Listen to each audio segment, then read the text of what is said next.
If we have a problem in this country with the behaviour of adolescent boys, then the absence of positive male role models in their life is the cause. It's not toxic influencers like Andrew Tate. Hello and welcome to Spectator TV. I'm Natasha Froese, and today I'm delighted to be joined by Toby Young, our associate editor, and James Walton, our television critic. Toby and James, thanks for joining me on Spectator TV. Great pleasure. The closest thing to TV perfection in decades and 99% rating on Rotten Tomatoes. So Adolescence got a very high rating with the general public.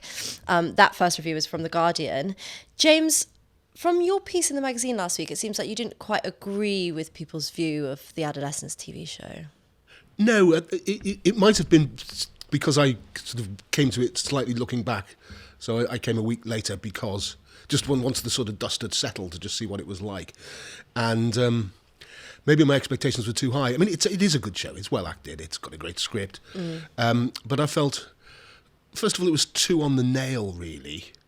And I think that one of the reasons it got such good reviews is it's said all the things that we've decided are true. It's the latest. I mean, that is a very fashionable opinion this in a way. Manosphere sort of yeah, stuff. the toxic. I mean, I said it was a bit heartless, really, but that toxic masculinity is the new sexual abuse.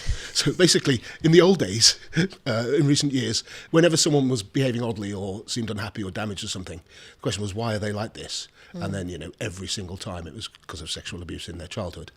And now it's every single time because of toxic masculinity.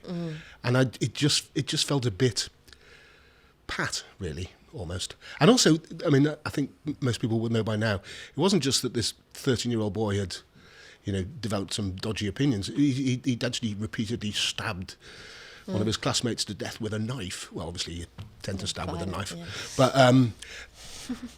that just felt a bit of a leap that was never quite explained either. Yes, but we do talk a lot about toxic masculinity, even at the Spectator, Toby. Boys' identity crisis, what they're doing online. I mean, it did seem to talk about all the topics that everyone seems to be going on about at the moment. Yeah, I'm like James. I wasn't all that overbowled by the series. And I think one of the reasons it's met with such a chorus of approval, particularly in the mainstream media, is because it's just repeating back to the liberal metropolitan elite what they already think about the causes of knife crime and the dangers that influencers like Andrew Tate pose to women and girls. And we're in this sort of incredible loop. There might be a less polite term for it, but let's call it a loop in which the metropolitan liberal elite make a television program, a fictional drama, which exemplifies all their groupthink, and then cite it as evidence subsequently that their groupthink is spot on.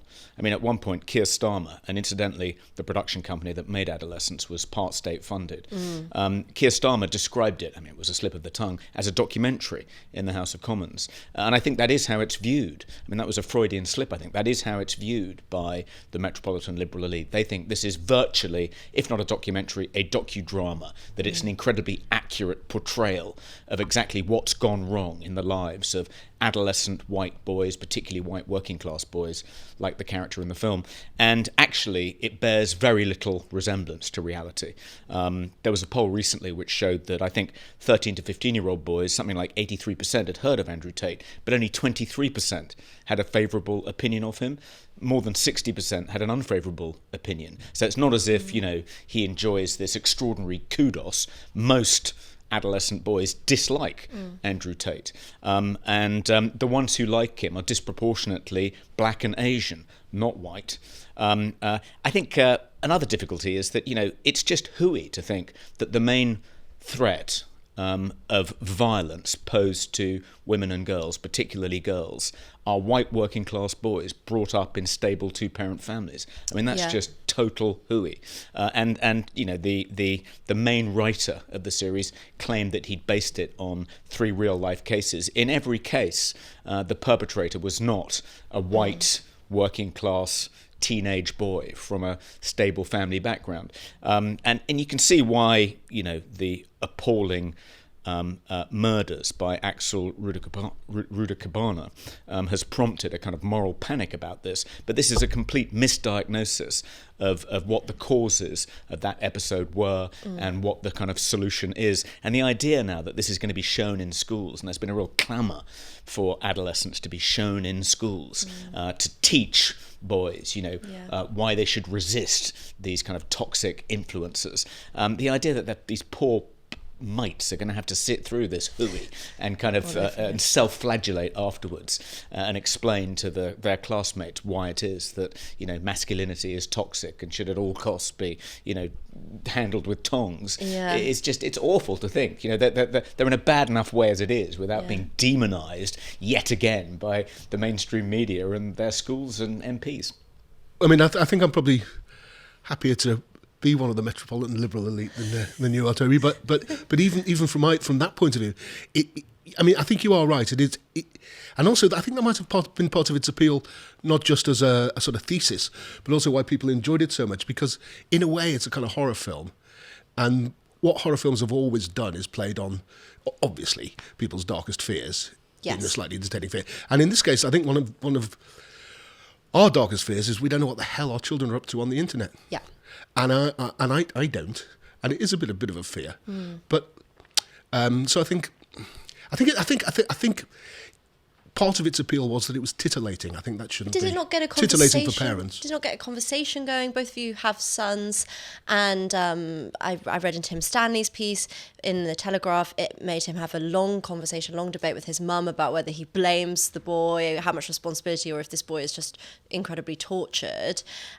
In the least, it's a conversation started to find out what boys are doing in their bedrooms. I mean, possibly, but again, I think it's probably over the top to say it started a conversation.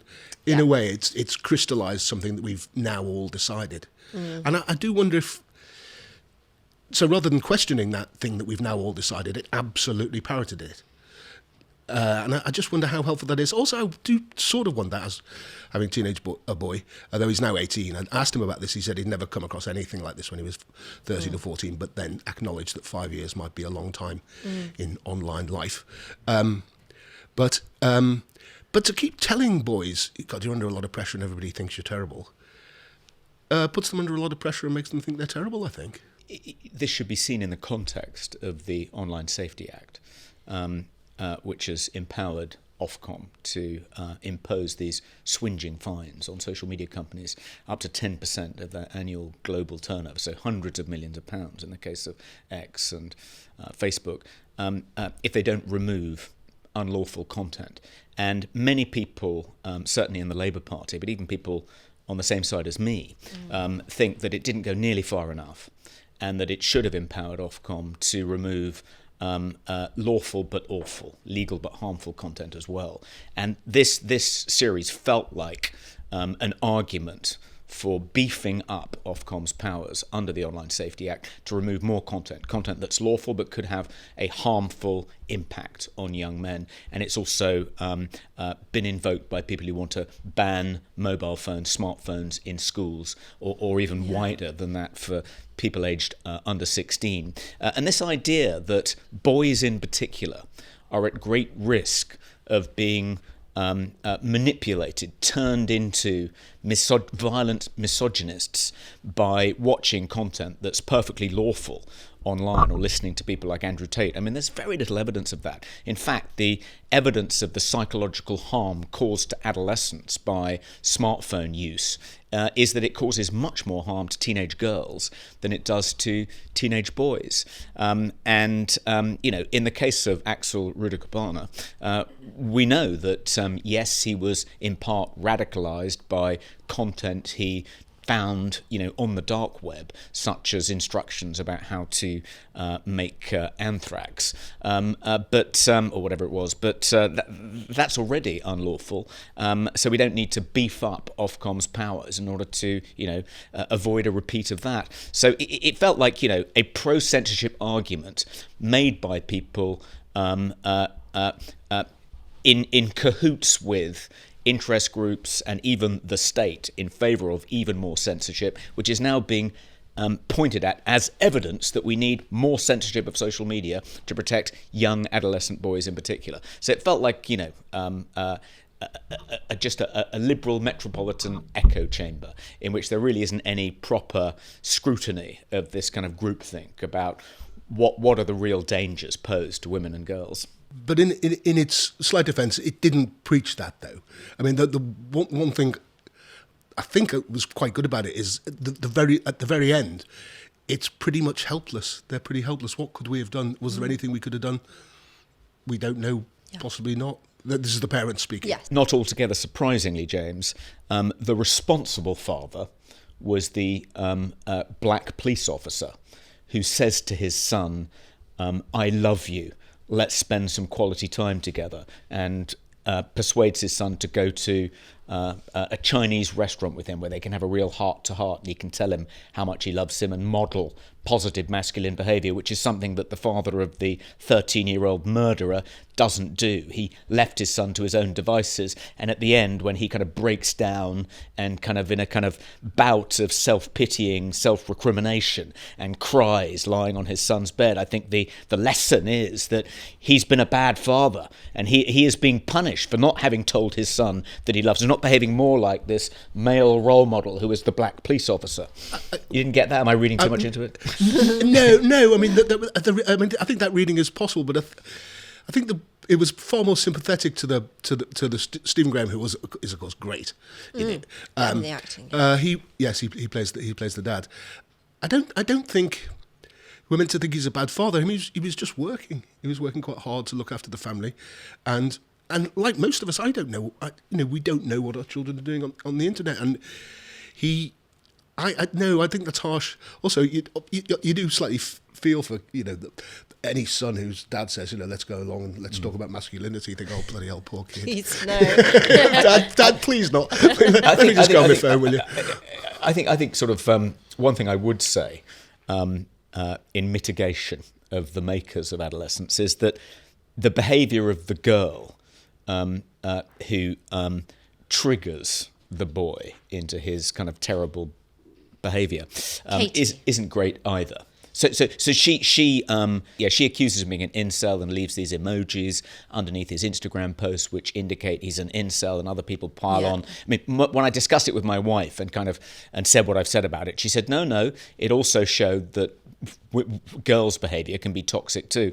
But that's certainly not how it's being taken up. When people talk about adolescence being shown in schools, they talk about the benefit to young boys, adolescent males, not adolescent girls. I don't think that's going to be singled out, and the girls in the class are going to be told, don't do this, because it can be really undermining for boys. That they may have included that, but it's got completely lost in the kind of public reception of the series. I'd make also two general points that might be dripping with complacency there, but let's see. First of all, that every single time something new comes along that is part of kids' lives that wasn't part of their parents' lives, parents decide that it must be dangerous and terrible, don't they? I mean, I'm old enough to remember when watching television was bad for your eyes or something. It's fairly desperate, but or watching ITV was bad for your soul for some kids in our school.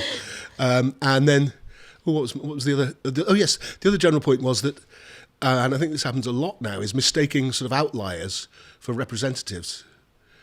So, I mean, it just happens all the time. If you hear someone talking in the cinema, you tend to think, oh God, everyone talks in the cinema now. No, actually, it's just that person.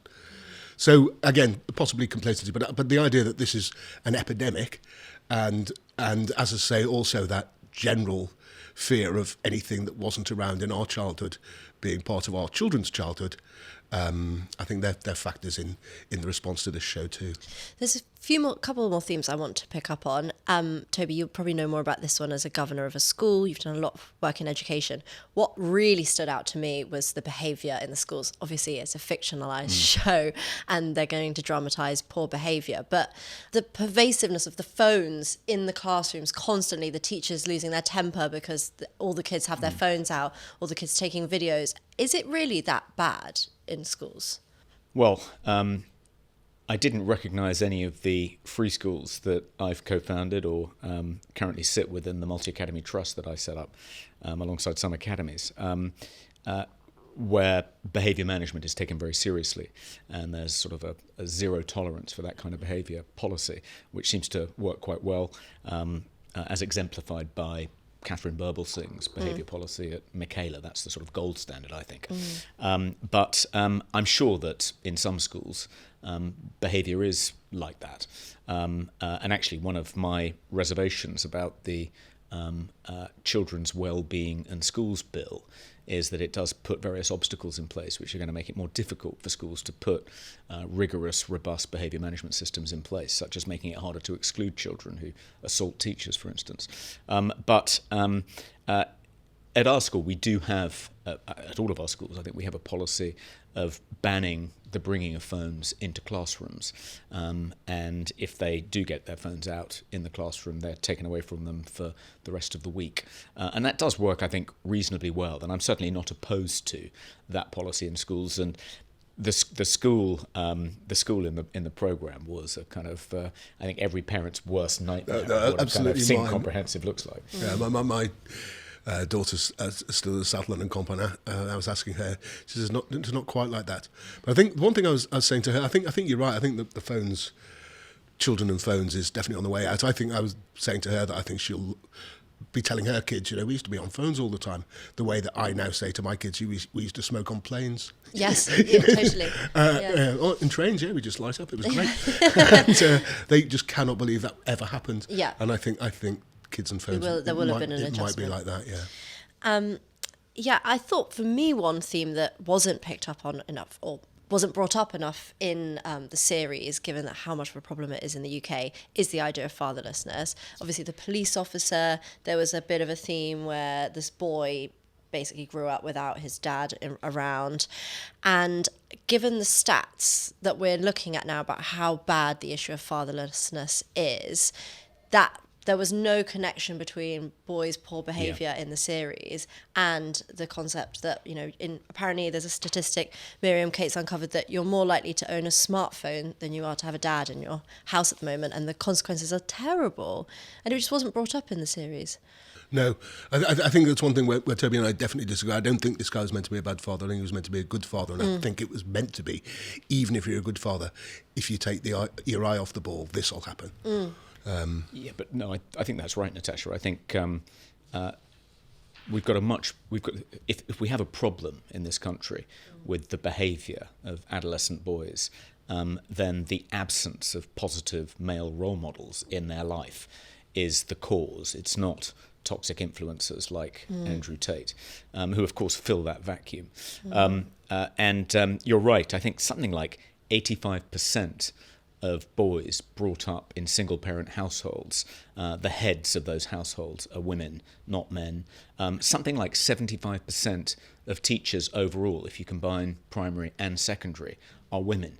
So boys don't get to see male teachers modelling kind of what is good, appropriate male behaviour either. And I think that's at the root of the problem, if there is a problem, not too much spending too long playing video games in your room at night. Last question, because we've been playing this game for the last 2 weeks in the office. Oh, God. Uh-oh. When Miriam Cates came on, she suggested a good male role model for boys could be the likes of Jordan Peterson. It was a hot debate. Not everyone agrees. Could both of you give a male role model for your sons who you think that they could look up to, and ideally someone that the viewers would know, and not yourselves? Okay, that's ruling yourself out. Wasn't going to do that anyway. Just note in passing that Andrew Tate is now like a real he's like the old boogeyman, isn't he? He's like I think so, yeah. Almost mythological satanic figure for us. Paul McCartney too old? Sure. I'm playing for time. Toby, have you got anyone? It's quite difficult, isn't it? I can think of. It's quite. You have to go quite far back in kind of popular culture. That's interesting. Even if you go back to the original Snow White, she had a kind of negligent father who allowed the stepmother to kind of torture her. Ben Stokes, cricketer. Sure. Will you give me him? We'll give him that. I mean, I know he punches a few people when he's drunk. Yeah. But that was a long time ago. Yeah. It's interesting how difficult it is. No, it isn't. No, honestly, a bit of notice, like 3 or 4 days. Yeah. We could have come up with some rackers for this. I'm determined to get someone, though. Yeah. I mean, if you think about men who model kind of what we think of as kind of positive masculine character traits, like being good-humoured, being quite tolerant, being quite independent-minded, strong but not kind of overbearing. I mean, is Jeremy Clarkson too much of a stretch? Ooh. Okay, I'd see your Jeremy Clarkson, and I raise you, Danny Dyer. Now, Danny Dyer did an incredibly interesting pair of programmes on exactly this, modern masculinity, a few months ago. They were presumably still available on, I think, probably Channel 4, can't remember. And he was really good on all this stuff. I mean, obviously he does his geezer act, but he's quite, as geezers go, extremely thoughtful one. And I like it. I can't believe I'm recommending Danny Dyer. But actually, it was a very good show, and he was quite strong on that idea of men, in a way, wanting to look after their families, and that should not be despised.